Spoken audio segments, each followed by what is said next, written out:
Always a small adjustment at the beginning there. Not sure why. All right. Thanks for hanging with me. Just doing a podcast here at the home studio. And yeah, it's fun to be able to just sit and think out loud and share ideas and such. Um, so, if you follow me, I talk a lot about martial arts, but I also like to talk about the things that the study of martial arts teaches us about the study of all things. You study anything up close, you study technology, you study coffee, you study makeup, it doesn't matter, up close, you'll learn about that thing, and over time, you'll be able to extract other aspects of from the learning of that thing to other areas of life and other paradigms. So, yes, I'm talking about martial arts today, but I'm actually going to talk about media.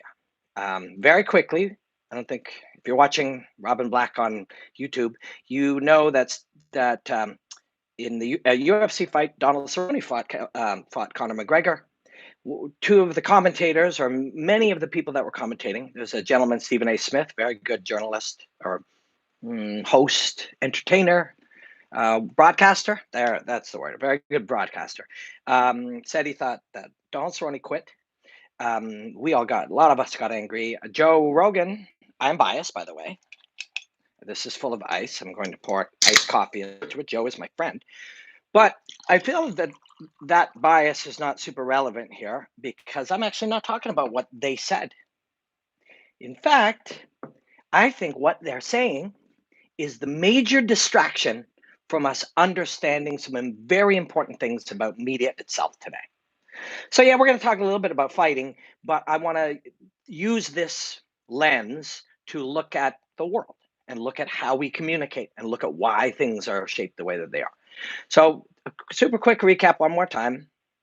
Uh, Conor McGregor comes out as Donald goes to try to take him down, makes heavy contact with his leg. That's to understand the amount of contact that is, you actually have to be an expert. Anybody who's ever been in a wrestling gym, people are commenting, and I appreciate it, and sending questions. I won't be able to touch on those till the end, so please send them back at the end. If you've ever been in a wrestling room and your temple makes contact with somebody, the bone of somebody's hip, it's a knockout punch. I've seen. My friend Ian Daw sometimes watches here. I will tell you a story. You know who Sam Stout is? Ian Daw who is a great fighter and one of my close friends, one of my best training partners, was training in the gym. At late in the gym, he goes in to shoot hard on Sam Stout, a UFC veteran. His temple makes contact with the hip bone. Now, in this case, Donald made contact with the leg, but still heavy. Not quite a knockout blow. Ian gets knocked down. Everything's finished. The gym, the class, the training session finishes, and we all sit down to stretch and talk. And then everybody, and Ian seems off, and Sam's like, "Are you okay? You don't seem right." Everyone gets up to leave, and Ian starts freaking out. What? Hey, why is training canceled? And we realize he has no memory of training for 90 minutes because of the contact that was made from his temple hitting the bone of the hip. If you've never trained, you have no idea about that. You have no idea about the intensity with which these things happen. So he's hit, then underneath, grabs and starts to shoulder him in the face from the ground using his feet. Not also, a lot of people thought that was new or Connor invented. Very standard, very normal, happens a lot. Usually just doesn't do that impact because people don't commit to it. Same way that elbows to somebody taking you down. But all of these things require expertise, real expertise to know. Expertise is gained through years and then decades of study, practice, and so forth. Expertise is not gained by imitating other experts. Expertise is gained through study, research, training, deliberate practice, and correction and instruction, et cetera, et cetera. Anyway, so Connor knocks out Cowboy Cerrone. Also, as he throws that head kick, the danger of that left hand, we've all talked, oh my God, his left hand is the craziest thing. As he goes to throw the kick, if you watch, the arm comes out. That's the nature of throwing a kick, but Cowboy looks to parry it. You'll see it if you go back and watch. He actually goes to parry the hand. It's not a feint. It's just a sort of a part of the pattern. As the hand goes by, the kick comes behind it. Very standard stuff again. Connor just does it extraordinarily well. He didn't invent the shoulder strike, didn't invent using the hand to get a guy to reach and throw the kick. He's just very smart and uses it well. In fact, Anthony Pettis took out, I just can't, Joe Lozon with the exact same game. I think I have a breakdown. It might have been taken down, but if you, the exact same thing, using left hands until he bites on it and then head kick. Actually, if you look, if you go on Google or look on YouTube, Robin Black, Anthony Pettis breakdown.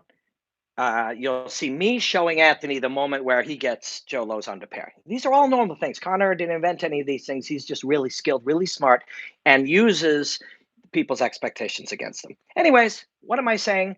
Very complex shit happened. Now, Stephen A. Smith, I'm not mad at him. People will also, who ask my opinion, might be surprised to know I'm not mad at the guy saying that Donald Cerrone quit at all. Not mad at all. My dog was whining earlier while I was sitting here doing my podcast. Not mad at my dog. That's what my dog does. That's what he does. He whines. He's an old dog. Stephen A. Smith is an entertainer. Entertainers' jobs in 2020 is to not, they are not judged by their ability to entertain anymore. Did someone enjoy it? They're judged by interaction, reaction, and something called engagement. So if he says crazy shit, insulting shit, he insulted Donald Cerrone. He has no knowledge of fighting at all, none, and that's going to be something we'll talk about in a bit. But he's not supposed to. He's an entertainer. He's a provocateur. He's his job is to create engagement, and so we engage. Some of us are mad, some of us are support him, whatever.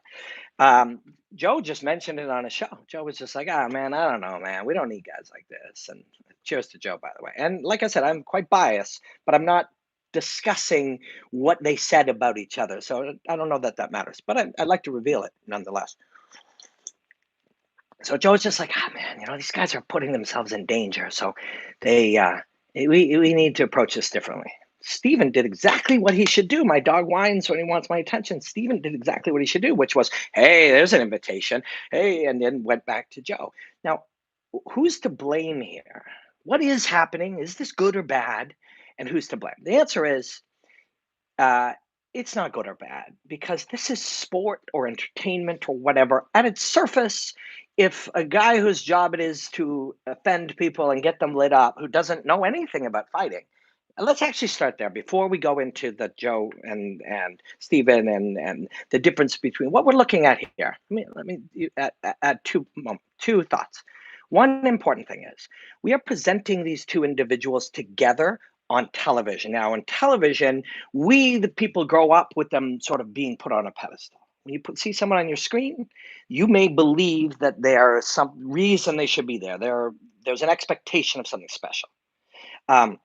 Sometimes it's less so now with young people because it's been very normal their whole lives. But so when we put Joe, an expert, black belt in multiple martial arts, was a high-level competitor in a full-contact martial art, Taekwondo, growing up, studies to this day. And then Stephen A. Smith, is a genius broadcaster of the 2020 type of broadcasting. We present them the same. If we aren't nuanced and if we aren't considering what's happening, what we may do is mistake them for the same. Right? So we mistake them that we should compare their thoughts. We should not. Joe is an expert. Mr. Smith is an entertainer. So that's on us. That's on us. Let's take a moment and study and discuss what is expertise. Now, we will discuss it as it relates to martial arts because that's my area. I've studied martial arts. I can qualify here for you. I'm 50. I started studying martial arts when I was 8. And I study it every day. I fought professionally and as an amateur and competed in jiu-jitsu and taekwondo and a number of different sports. And I've trained multiple martial arts, commentated much later than I fought. One should not commentate if they don't fight or at least train a lifetime. And you develop some expertise over time. To be an expert in martial arts is to compete to be the highest level of expert in the competition of martial arts is to compete in martial arts. But you may be able to offer a lot of excellent expertise and insight, although you did not compete, you've trained a lifetime, right? So if you train martial arts for 15, 20, 30 years, you're going to have a lot to offer in analyzing martial arts. Let me transfer this over to something else for a moment. Also, if you do not, you don't. And your overconfidence, even though you do not study the thing, if you imitate people who study it, you believe you are an expert. That's not true. Expertise is not saying the same things as an expert says. Expertise is understanding it in your skin and in your bones and in your blood. Now, we're talking about critique, expertise, analysis, all of these things. We none of us can critique a meal. Sorry, none of us can expertly analyze a meal. We can all critique our experience eating that meal. So, what do you think of the meal? I hated it. It tastes awful. That's a critique. That's an opinion. We all can do that.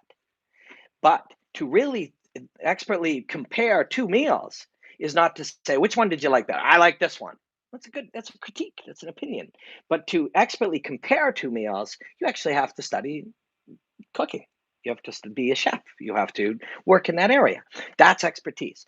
Now, to if we talk about similar things that we see every day on the news and politics, people are arguing about politics. We'll put on a guy who is a lifetime politician, and then we'll put on a guy who runs a website with a lot of opinions, right? When you do that and we put them as the same, their opinions are not the same. And we've lost the ability to be able to detect that, right? So we are literally sitting there, and you go to any website, good ones. I'll stop on Bloody Elbow or MMA Junkie or any of these. You pop on there, and they'll go, Stephen A. said this, but Joe Rogan said this.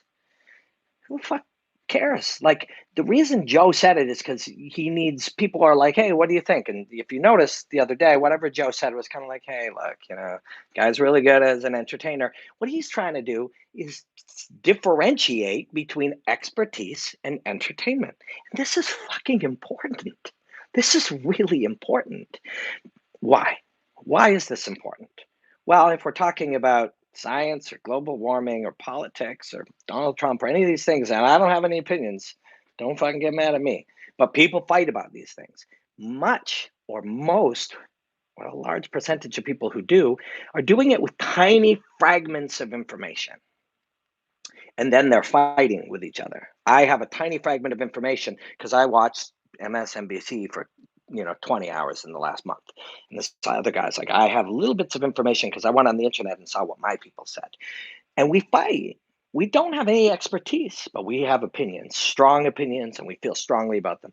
And if we watch a TV, which we celebrate, puts a Stephen A. Smith there, and we present his opinion as if it's important, and we present his battle to retain his opinion as if that's logical, and it isn't. If you don't know shit about something, why are you arguing about it? Right? And we all do this. We all do it every single day. This is like 40% of what Twitter is people arguing about stuff that they actually don't know very much about. And so what do we do about this? Right? What are we doing here? Like, how do we figure this out? Who's to blame? Now, people will be like, is the UFC or ESPN, this is what they want. Don't blame them. Don't blame them. It's a machine. UFC, ESPN, CNN, NFL, the Grammys, any of these things, they're all just falling into the system. The system rewards engagement. The easiest engagement is achieved if I say Donald Cerrone quit and you get mad and thousands of people engage, then I am doing my job according to how the machine is rewarding me. ESPN is, Stephen is, the machine is, right? That's what the machine does. It needs that, it feeds that. But the downside of it is we're stimulus response animals and we're imitators, and we're learning this behavior as normal. Now, I do notice that people under 25 don't do this as much. It seems like they are fine, and maybe I'm wrong. Maybe I'm wrong. That's just a very top of the line my observation. I could be very wrong about that. And that was a feeling. And again, we're trying to get away from opinions because opinions are not truths. The goal, if you're really trying to study anything or gain anything from anything, is to search for what is, right? What is doesn't care about your opinion.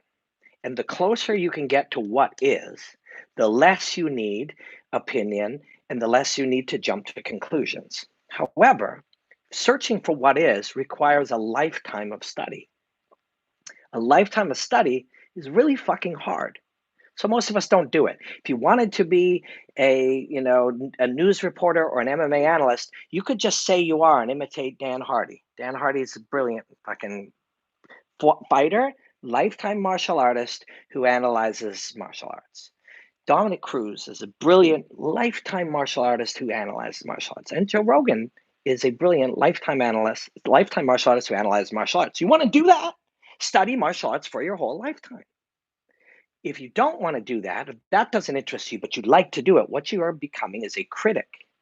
Critics do not have relevant knowledge. They haven't studied it. So they critique things.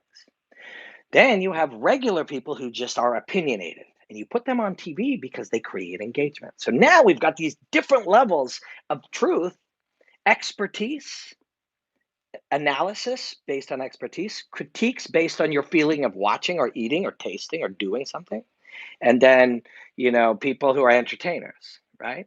The goal over time is to learn to become a true expert, and then you try to analyze things in search of truth. Probably the most dangerous is the critic, someone and in this case, you don't study martial arts, you've never competed in martial arts, but you critique things. Why is that a problem?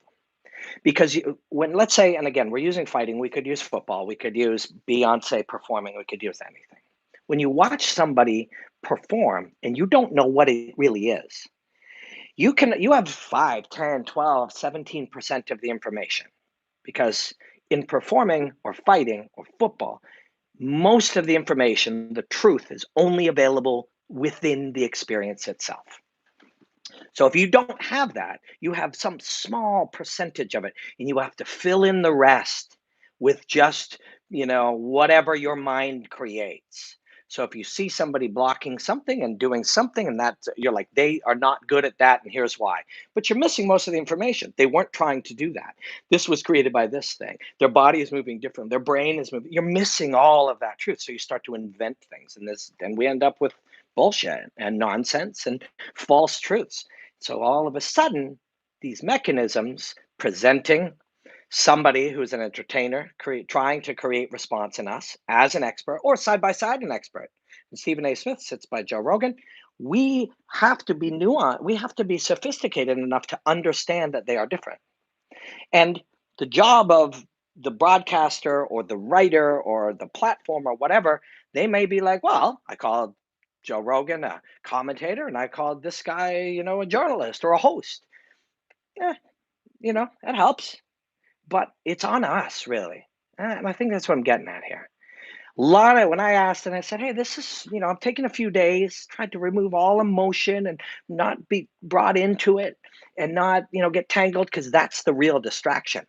He said this. Who cares? Of course he did. He doesn't know anything about martial arts. So why on earth would you argue what Stephen A. Smith or commentator B on CNN or whoever, what their opinion was about something when they don't know?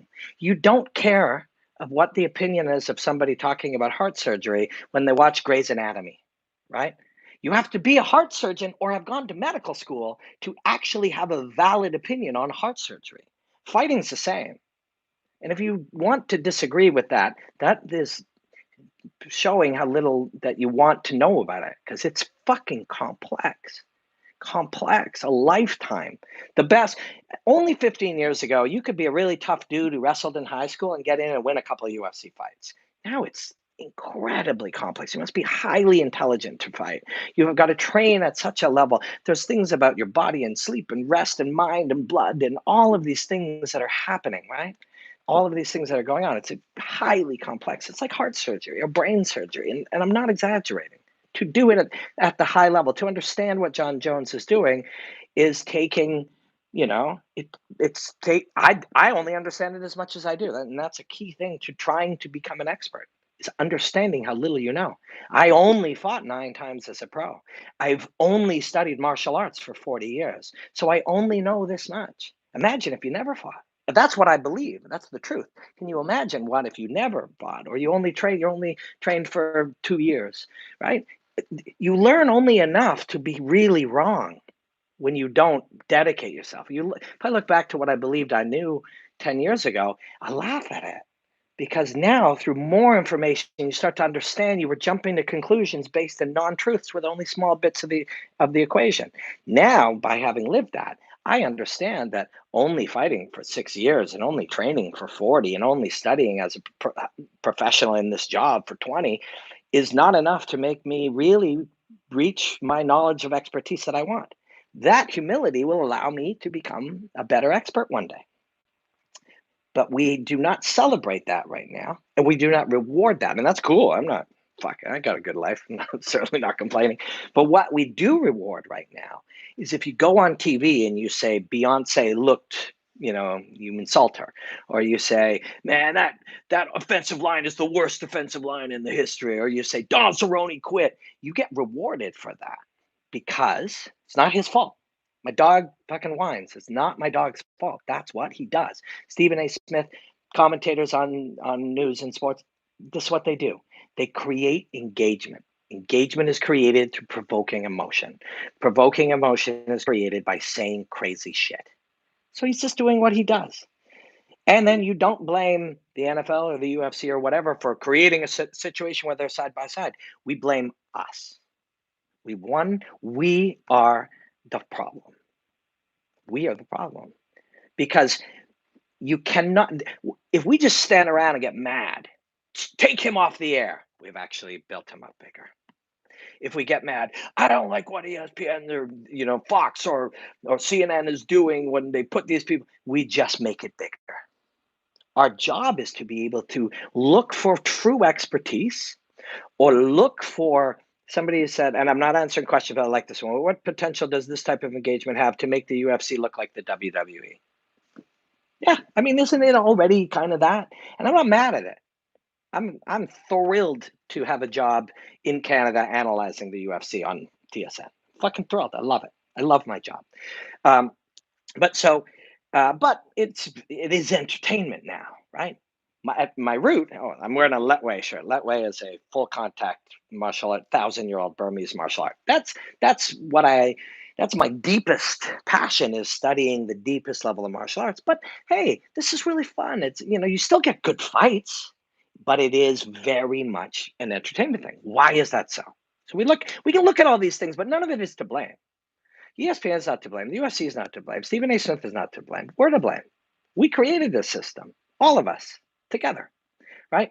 But so if and when I say, well, this, or anybody, let's take somebody on Twitter and they're like, this is bad for the sport. And like Joe said, he's like, this isn't good when you've got guys hurting each other in this way, that it needs to have a more respect driven way of doing it. We can say that, and that's interesting, and that would feel good, but that's not the way it's trending now. So, but if you say that, another thing that somebody will respond with, they will say, well, this is good for the sport because it grows the sport, and if this sport wants to be mainstream. And this, I always recently have paused to question why we're doing certain things, because certain narratives and ideas were put in our head by fucking Doritos or, people who are trying to sell us stuff. And the NFL or the NHL is no different. We need the sport to be more mainstream. We're trying to grow the sport. Do you ever ask yourself when you repeat that, why you would want that? Now, of course, if you owned a business, if you owned the NFL, you would want that because it's a big business. But why do you want that? Like, why on earth would you want your video game or music or sport or fighting or whatever to be bigger and more mainstream? Why do you want that? Because you've been told that you want that. You've been told that's good. But then you get mad because it becomes, in becoming more mainstream, the machine feels it must lowest common denominator, race for the bottom, tweets and angry and emotion and Stephen A. Smith and what, you get mad at that. But you keep saying, if this thing's going to become mainstream, why do you want that? Who are you? Like, what's in it for us? Right? Who put that narrative in our head that we want that? I mean, I didn't wake up one day and say, you know what I want out of life? I want my favorite video game to sell more copies. I don't want that. It's not, I want it to be good. I want it to be so question why that becomes a part of the conversation. Do you really get anything out of that? Does it make it better for you somehow? Just a thought. But back to the original point. Who's to blame? We are, right? You and I use this analogy in a million things. I heard it somewhere in the last year or two, and there's many examples of a similar analogy. But uh, the way I like to hear it the most is like a surfer. Good surfer, wave comes and he accepts the wave and he rides the wave. The surfer spends zero mental energy, negotiating with the wave or wishing it was a different wave or getting mad at the wave or, like you just fucking ride the wave. This is where this is. Stephen A. Smith is on a broadcast about martial arts. As I said, and this is not a criticism, this is factual. He has as close to zero expertise in martial arts as anybody else who doesn't do martial arts. You watch something a lot. Somebody who's never trained but watched, all the UFCs, they have some extra knowledge, especially about history and storytelling and stuff. But actually, by watching a lot of fights and never fighting, you can actually learn less in many ways because you start to see things and think they are so, when really you don't understand. Like, you know, there's 1,000 examples. We'll get into them another day. But of course he doesn't know anything. But that's not his fault. My dog whines. Stephen A. Smith doesn't know anything about martial arts. He's an expert broadcaster.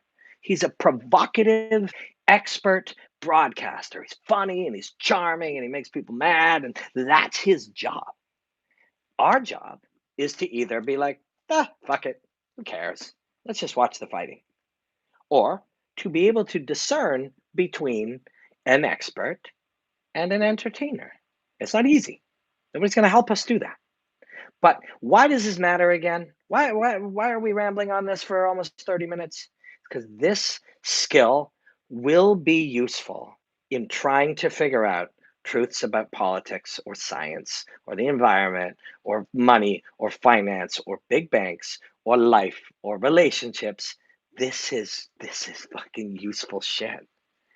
If you are just seeing a guy with no expertise in politics provoke you into like being mad about Trump because it's good or bad or whatever, or the environment or like, religion or any of these important topics or topics that can be important to your life, you're doing the same thing. And this is happening everywhere. So your job becomes to be able to figure out what's worth listening to. And I'll be honest with you, in a lot of cases, and we all know this. Again, this is a martial arts podcast. I'm using the things I've learned from studying martial arts to extrapolate ideas. From if you look at how you are being shaped into thinking certain things and reacting to certain things and jumping to reactions and leaping, getting emotionally involved, that's the part that you try to remove. And so if you can see this happening and first learn, wait a second, they're trying to harvest my emotion. I'm not mad at them. I'm not mad that you know NBC or Fox or whoever wants to harvest my emotion. They're in the business of capitalizing on it. If you do that, once you recognize that's a thing, you can stand back a little bit and go, I'm not giving it to them. Wait a second, they're trying to fuck with me. Once you can do that, you can suddenly look and go, wait a second, news isn't news. News is provocation. News is harvesting my emotional response. And then the best reaction is to turn that shit off. I mean it. Turn that shit right off. Your life gets better the day you turn off the news. Anyways, so that's my meandering look at it. Now we can probably take some questions if there is. A lot of nice comments from people. Hopefully the growing popularity correlates to higher pay for fighters. And I mean, great. But it won't necessarily. That's not how business works. Thanks, Robin, for everything. You're helping me apply critical thought in life. I love your output on these things. Man, thank you. Who's he talking to? Sounds like he's ranting and just ignoring our questions. I was ignoring your questions. I was ranting. You are correct. So I said off the top, and I know people just joined me. I said off the top I would take questions at the end. And here we are. Hey, Robin, how do you see a fight between Gaethje and McGregor going? I don't know. That's why I'll watch it. They're very, very skilled, but anything. I mean, who shows up? And I'm going to get to it in a second. The most important factor in any fight is who is in the mentally best situation in those moments. And that thing can be changed by one simple accidental bump to the temple. And again, that's why expertise is important. When Donald Cerrone made contact hard and you see his neck jerk with Connor's leg, that changed the fight. It didn't just like, these aren't points, these trigger things. And then those shoulders, now it's different. And it's not only different, like, oh, his nose is broken, his brain is scrambled, his ability to make decisions changes. So all of those things are happening. But I do appreciate you. Never thought about that aspect. Just realized I don't care if MMA becomes more mainstream. Yeah, I'm not trying to fuck with anybody, by the way. But why are we saying that? Like, what's in it for us? Who taught us? Who fucking put that narrative in our head? Um, hopefully, okay. If Stephen A. Smith is brought in as a commentator and his personality projects like he is an expert, so when he is projecting his misinformed opinion, it comes off even more ridiculous. It comes off even more ridiculous. It's easy to pile on such people. Yeah. And I like the way you're thinking, Mark. Is like, you're like, oh, it's easy to do that. And it is easy to do that. And that's what he wants us to do. And that's what his job is.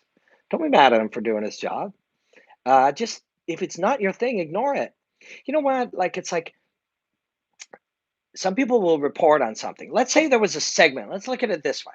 We're watching fighting or anything. We're watching the piano, the World Piano Championship. And somebody's like, now we're going to do a segment on history of piano. If you find that interesting, you watch that. And then after that, they'll go, now we're going to do a segment where we go to the hometown of this piano player. You're like, I'm not interested in that. Tune it out. And then, now we're going to report on some of the stories, global stories around piano. You're like, I don't care about that. Same thing. Stephen A. Smith, you if he really were to bother you or anyone like him, I'm not picking on the gentleman. He's doing a good job for what his job is. Especially it's like Joe, anytime, any place. He wants to get on Joe's podcast, and Joe probably isn't going to do it now, but he might. I can't speak for him. Cheers. I don't know what he'll do. He might find it entertaining. To a certain degree, a lot of this is about what you find entertaining. If you find him entertaining, you find him trolling people and people getting mad entertaining, that's your shit. If you don't, tune it out. Don't react to it. Don't react to it. And even this, of course, is reaction. But I would like to believe that by removing my emotion and analyzing this, it's less of a reaction and more of a look at the deeper meaning of it. But still, I'm still reacting. I still just made a YouTube thing on it. The guy's a killer. The guy's a fucking killer. He's amazing at his job. He's amazing at his job. We're doing it. His job is to have us talk about him. Look where we are. Look what we're doing. It's good for him. Why is Robin Black such a likable personality and good dude? Adam, dude, fuck, that's so nice. Thank you. Not Stephen A. Some other smaller journalist seems he attacked him. I don't know. No, me? No, I don't do that. I try not to, but I'm human. I don't know. It's still much better with ESPN, though. It seems more legit. Great. See, you're happy. So it's good. Robin, are you and Game Bread having a second lunch together anytime soon? I hope so, man. I love that guy. Stephen A. isn't just bad at fight commentary. He's equally dumb. Skull with regards to NFL and NBA. He's a character on a very formula-driven platform. His counterpart is always much more logical. Okay. Again, you did, and I don't know anything about those other sports, but you did compliment him. If his counterpart is always much more logical, then he's playing a role. Once upon a time, he played the role of the straight man. So one of my closest friends is John Ramdeen, and for years we worked together. John was the straight man, and I was the guy who colored outside the lines. Now you need the crazy man, and then the guy who's smarter. It's almost like it's flipped, but he's doing a good job. Don't be mad at him. But you can be mad at the things he said, but understand he said them to make you mad. So, exactly. At the end of the day, all this is just entertainment. We have the power to control what we spend our time watching. That is true. Again, one thought that I did have in there was that there is a danger in being taught to be stimulus response animals, getting emotional about crazy things like what a guy who doesn't know anything about fighting said about fighting. Think about it. You should not be getting angry when a guy who doesn't know anything about fighting has a weird opinion on fighting. It doesn't make sense, right? It's on us. It's on us. On us. It's just a few teething pains of becoming mainstream. Yeah. And if mainstream is something you like, personally, my favorite things, and now I have a job in this particular arena. So my job does get better. It's good for me and my family when things become mainstream. So that's good. But then me, what I like, weird headbutting martial arts in Myanmar, and the beauty of it and being there. I flew 38 hours to sit next to a ring for not a lot of money to be able to do that. Whereas, I could just go down to a studio at ESPN or TSN or Fox or wherever and get paid 10 times that and not have to be sweating and getting stung by mosquitoes in Myanmar. But I loved it. So I'm a human. I have my own opinions. I have to balance that. More mainstream is good for my job. More less mainstream and weird and nichey is good for my joy, right? And we should all think about these things. Although this is still just entertainment, right? If this is hopefully not make or break to the world. I want it more mainstream because I want more people to talk about MMA with. Okay, cool. You should go on Joe Rogan this year. Joe and I don't touch a lot. So maybe it will happen.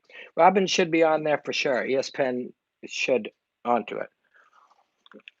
Where's your next out of country commentary job? I'm in discussion to do Ares 2, Ares, Ares, in Belgium. Ares, we say Ares in this side of but it's Ares is the god of war. I'm in discussions to do that in Belgium in April. So hopefully that's the case because that was super fun last time. Robin, any thoughts on USADA? I think they're all Freemasonic sellouts and they're ruining the sport. A lot of weird shit with them, but that's outside my area of expertise. Now would only be offering opinions. So that's what I'm trying over time. Let me touch on that for a second. We will never rid ourselves of opinions and the drawing of conclusions, but that's not really the important part. The important part is that we try to. Right? It's not important that you never have an opinion. And again, right away, people will be like, I have every right to an opinion. Yes, you do. But think for a moment that can be a trap. That by forming an opinion too early with very little information and defending it will be a trap that prevents you from gaining more knowledge. It's a very, very dangerous trap.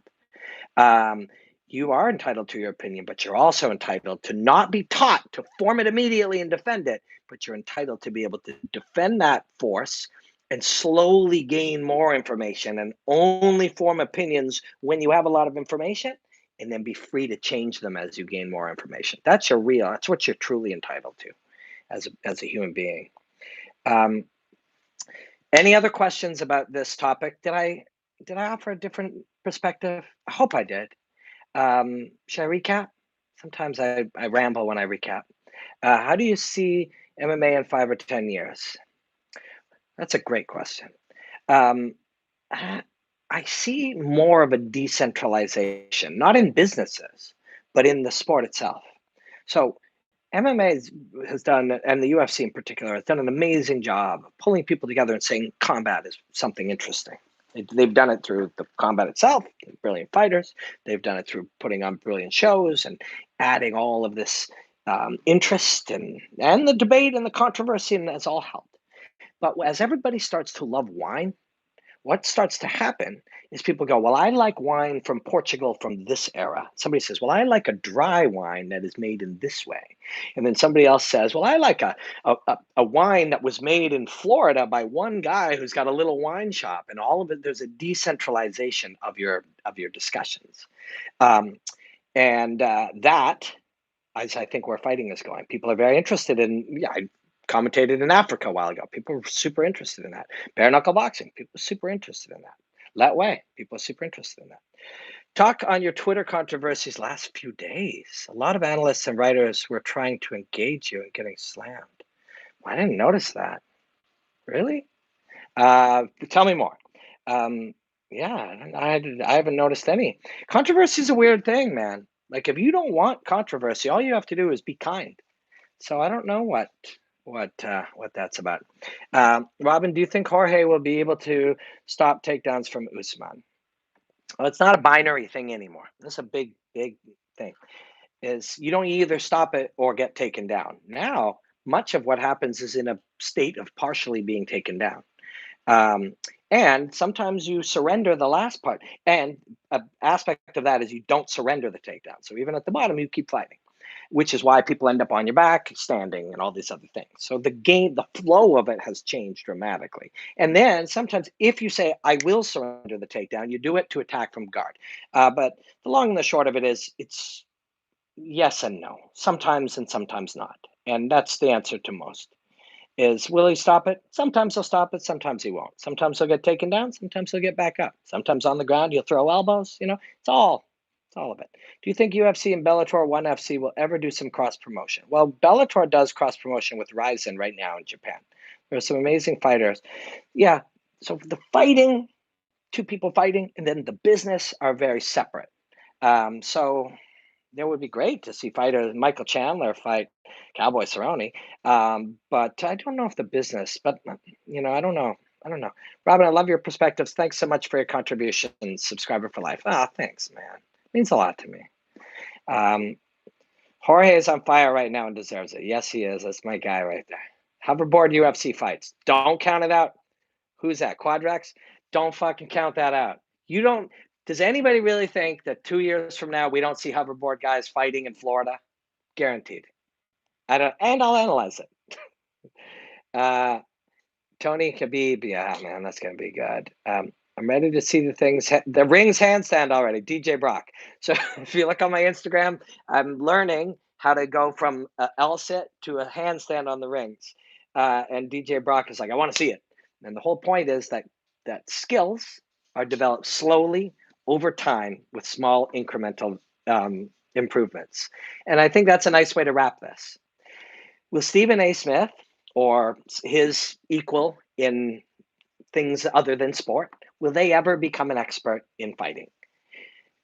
Well, my feeling is no, because I don't know how old he is, but let's say 45. Maybe by 65, he could become an expert. But could he develop more expertise? Yes. But would that make sense? No, because this guy's a fucking expert broadcaster. In 2020, that skill of provoking reaction is one of the most valued skills in our business, my business, the business I work in. Um, just had a thought. I'm just going to throw this out there as a wrap. Often, so why is that so? The most valued thing in the business is being able to provoke. Why is that so? Because provoking people creates engagement. Engagement is rewarded with clicks and likes and shares and so forth, and that's a part of the way that you gain advertisers or sell your thing. When that becomes so, the opposite is often correct. So if somebody right now is watching this and you're going to start doing, YouTube channels about baking or YouTube channels about fighting, if you look, you take Stephen Chael. Now, Chael's a different story because Chael is both an expert and a fucking black belt in broadcasting, right? Chael is both. That's a really. Why is Chael the biggest thing on YouTube and he's on ESPN and he's on Bellator broadcasts? Because he's both. Chael is a master of combat who's also a black belt in broadcasting. So Chael is all of it, and things tend to blend that way. But if you were going to come up right now and your idea was, okay, so what's Chael and Michael Bisping and whoever is doing really well with their podcasts, what are they doing? They're doing hot takes on things, provocative reactions to things. My suggestion to you would be to do the opposite. Because by the time it would take you to master this skill, the pendulum will swing the other way. Also, in a world where everybody's doing this scarcity has inherent value, right? I'm not a rich man. I'm not a poor man. But I have a reasonable amount of success with people that enjoy my work. And I'm not doing what they do. Now, what I am doing suits my interest, my passion. Years ago, I looked at it and was like, something feels wrong with the way, if I just imitate what's happening right now, that doesn't feel authentic to me. It feels like I'm playing a role. It wasn't easy. People made fun of me as I meandered through these ideas and did long, rambling thoughts about things that didn't add up with what people said every day.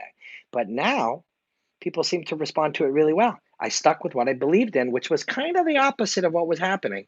And here I am doing really well. Life's really good. I have fun every day, make a nice living, travel around talking about fighting. That's all I wanted, right? Sometimes the opposite will be successful because whatever is everyone is doing, sometimes people call it best practices. If you imitate best practices and it takes you a year, best practices will have changed and you'll have a year old best practice. But sometimes when you do, if everybody does this, the opposite is scarce, and scarcity has inherent value. So if you're starting something tomorrow, do the opposite. I hope that's not bad advice. But hey, it's better than just imitating, right? Innovation, stronger than imitation. I got to go. I've been rambling, but it's been really fun. Please, if anybody's interested in this, if you can find 1 minute clips from this chat that are meaningful to you, if you do, clip them and tag me in them. I'll share them and I'll share your tags. I'll share, where I got it from. If it's on Twitter and Instagram or wherever, just give me your information. So if you find 1 minute pieces, I won't take them all because I say stupid shit. So if you take a 1 minute and I think it's dumb, I can't use it. Even if you like it, I might feel stupid because I'm a human. That's how humans feel sometimes. But if you want to look through this and find 30 seconds or 20-second or 45-second or 1 minute clips that you think are interesting and you want to share them, tag me with all your stuff and I'll share them and I'll tag you back. I just thought of that now. Might be a terrible idea. We'll find out later. But thank you guys. A lot of really cool comments. Really, like, thank you so much. If you want to buy a shirt that says Bink or Hot Lava or Enjoy the Hostilities, it's shoprobinblack.com. Please follow me on Instagram at Robin Black Martial Arts, Twitter at Robin Black MMA. I'm going to make a proper Facebook video thing too and put this on it. Thanks, guys. Gotta go. Appreciate you.